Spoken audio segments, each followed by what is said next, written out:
Hello guys, in this video I'm going to show you how to change currency in your crypto wallet using the Nash app.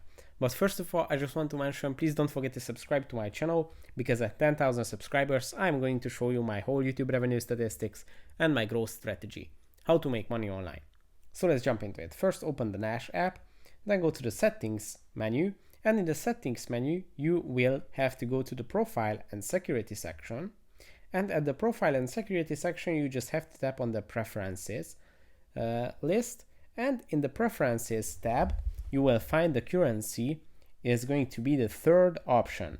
Now just tap on it and it's going to open up this list where most of the main currencies are available. As you can see right now, for me, the US dollar is the main currency, but you can also choose US dollar, euro, Czech koruna, British pound, Australian dollar, Brazilian real, Canadian dollar, Swiss franc, Indian rupee, Japanese yen, Russian ruble, and Turkish lira.